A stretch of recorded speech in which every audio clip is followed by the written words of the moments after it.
بسم اللہ الرحمن الرحیم۔ السلام علیکم۔ اردو جماعت پنجم، سبق نمبر 6، قومی تہوار۔ تو چلیے شروع کرتے ہیں آج کا سبق قومی تہوار۔ رضا اور آمنہ کے دادا ساجد صاحب نے پاکستان بنتے دیکھا تھا۔ ان کے بزرگوں نے حصول پاکستان کی جدوجہد میں بھرپور حصہ لیا۔ حصول پاکستان یعنی پاکستان کو حاصل کرنے کے لیے جدوجہد، کوشش، تگ و دو اور تکلیفیں برداشت کیں۔ پاکستان کے قیام سے پہلے وہ موجودہ بھارت میں رہتے تھے۔ پاکستان بنا تو وہ اپنے خاندان کے ساتھ ہجرت کر کے لاہور آ گئے۔ ہجرت کا یہ سفر بہت ہی کٹھن تھا، مشکل تھا۔ وہ بہت مشکلات کا سامنا کرتے ہوئے لاہور پہنچے تھے۔ وہ اپنے اس سفر کی داستان سب کو سنایا کرتے تھے۔ وہ پاکستان سے بہت محبت کرتے ہیں۔ 14 اگست کی تقریبات شروع ہوتی ہیں تو خوشی سے ان کا چہرہ تمتما اٹھتا ہے، یعنی چمکنا شروع کر دیتا ہے۔ آج 14 اگست کو ساجد صاحب حسب معمول تیار ہو کر گاڑی میں نکلے۔ رضا اور آمنہ کو ساتھ لے کر وہ سب سے پہلے مزار اقبال پہنچے۔ انہوں نے مزار پر فاتحہ پڑھی۔ شہر بھر میں جشن کا سماں تھا۔ گھر، بازار، گلیاں، دکانیں اور سڑکیں رنگا رنگ جھنڈیوں اور جھنڈوں سے سجی ہوئی تھیں۔ بچوں کے چہرے خوشی سے چمک رہے تھے۔ مینار پاکستان پر اس قدر ہجوم تھا کہ کھوئے سے کھوا چلتا تھا، یعنی کہ مصیبت میں وہاں جا کے بندہ مصیبت میں پڑ جاتا تھا، اس قدر ہجوم تھا۔ نوجوان موٹر سائیکلوں کو پاکستانی جھنڈوں سے سجائے گھوم رہے تھے۔ یہ سب دیکھ کر ساجد صاحب بہت خوش ہو رہے تھے۔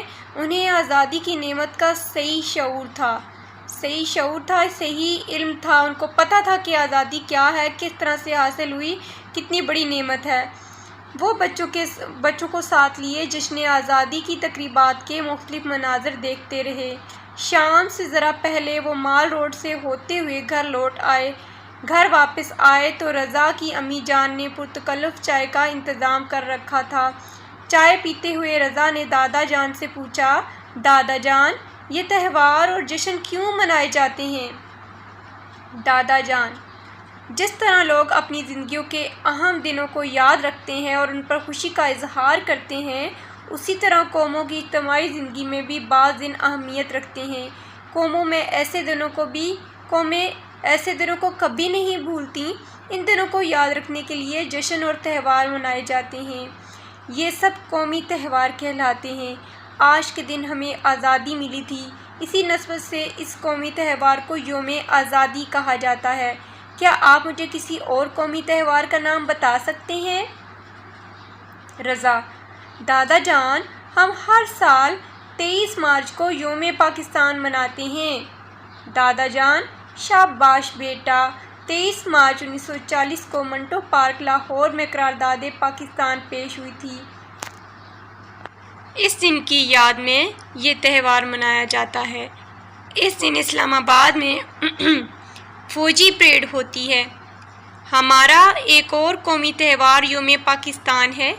یہ بانی پاکستان قائد اعظم محمد علی جناح کا یوم پیدائش ہے۔ یہ دن ہر سال 25 دسمبر کو منایا جاتا ہے۔ اس دن عام تعطیل ہوتی ہے، چھٹی ہوتی ہے، سب کو چھٹی ہوتی ہے پورے پاکستان میں۔ 6 ستمبر کو ہمارے ملک میں یوم دفاع منایا جاتا ہے۔ 6 ستمبر 1965 کو ہمارے بہادر فوج نے دشمن کا ڈٹ کر مقابلہ کیا تھا اور انہیں شکست فاش دی تھی، بری طرح شکست دی، ہرایا۔ اس کے علاوہ 9 نومبر کو یوم اقبال منایا جاتا ہے۔ یہ ہمارے قومی شاعر علامہ محمد اقبال رحمۃ اللہ علیہ کی پیدائش کا دن ہے، جنہوں نے علیحدہ ملک پاکستان کا خواب دیکھا تھا۔ آمنہ: آج 14 اگست ہے، اس دن کی کیا اہمیت اور پیغام ہے؟ دادا جان: 14 اگست کا دن ہمارے لیے کوئی عام دن نہیں، ہماری تاریخ میں یہ سب یہ دن بہت اہمیت رکھتا ہے۔ ایک طویل جدوجہد کے بعد برصغیر کے مسلمانوں نے اس روز انگریزوں سے آزادی حاصل کی تھی۔ آج ہی کے دن دنیا کے نقشے پر سب سے بڑی اسلامی ریاست ابھری تھی، بنی تھی، قائم ہوئی تھی۔ یہ دن ہمیں یاد دلاتا ہے کہ مل جل کر کوشش کرنے سے ہم اپنا مقصد حاصل کر سکتے ہیں۔ آمنہ، دادا جان، پاکستان کے قیام کا مقصد کیا تھا؟ دادا جان: آمنہ، تمہارا سوال بہت اہم ہے۔ پاکستان کے قیام کا مقصد ایک اسلامی فلاحی ریاست کی تشکیل تھی۔ اسلامی فلاحی ریاست ایسی ریاست جہاں مسلمان اسلام کے اصولوں پر اپنی مرضی سے اسلام کے اصولوں کے مطابق زندگی گزار سکیں، جہاں کسی قسم کی رکاوٹ نہ ہو، جہاں ہم اسلامی اصولوں کے مطابق زندگی گزار سکیں۔ مسلمانان ہند نے اس مقصد کو ایک نعرے میں سمیٹ دیا تھا کہ پاکستان کا مطلب کیا؟ لا الہ الا اللہ۔ آمنہ، دادا جان، پاکستان کی خاطر لوگوں نے قربانیاں بھی تو پیش کی تھیں۔ ساجد صاحب: دادا جان تھوڑی دیر کے بعد ماضی کی یادوں میں کھو گئے، پھر کہنے لگے۔ دادا جان: پاکستان کی خاطر مسلمانوں نے دن رات ایک کر دیا، اپنی جانوں کا قیمتی نذرانہ پیش کیا، کروڑوں کی جائیدادیں اور کئی نسلوں سے آباد گھروں کو پاکستان کی خاطر چھوڑ دیا اور خالی ہاتھ سرزمین پاکستان آ پہنچے۔ رضا: پاکستان بننے کے بعد اب ہماری کیا ذمہ داریاں ہیں؟ دادا جان: 14 اگست کو ہم نے آزادی حاصل کی تو نشان منزل تک پہنچے۔ اس مقصد اور منزل کو ہمیشہ پیش نظر رکھنا چاہیے۔ 14 اگست کو آزادی کی خوشیاں مناتے ہوئے آزادی کا یہ اصل مقصد کبھی فراموش نہیں کرنا چاہیے، بھولنا نہیں چاہیے۔ ہمیں یہ بات کبھی نہیں بھولنی چاہیے کہ آزادی حاصل کرنا جتنا مشکل اور صبر آزما مرحلہ تھا، آزادی کو برقرار رکھنا اس سے بھی مشکل ہے۔ اس لیے ہم سب کو عہد کرنا چاہیے کہ پاکستان کو ایک مضبوط اسلامی فلاحی ریاست بنائیں گے۔ آمین۔ تو بچوں، آپ یوم آزادی کس طرح مناتے ہیں اور اس دن کا کیا خاص اہتمام کرتے ہیں؟ تاریخ پاکستان میں 23 مارچ 1940 کی کیا اہمیت ہے؟ 23 مارچ 1940 بہت زیادہ اہمیت کا حامل ہے۔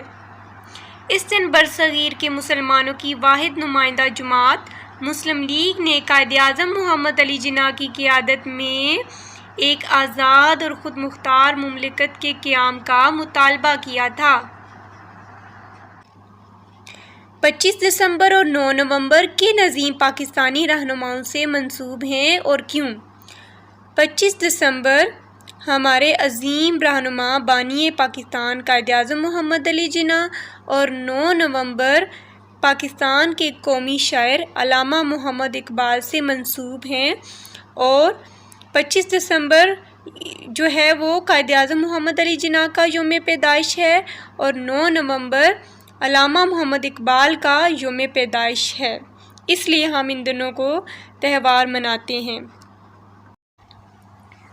یوم آزادی کا اصل مقصد کیا ہوتا ہے؟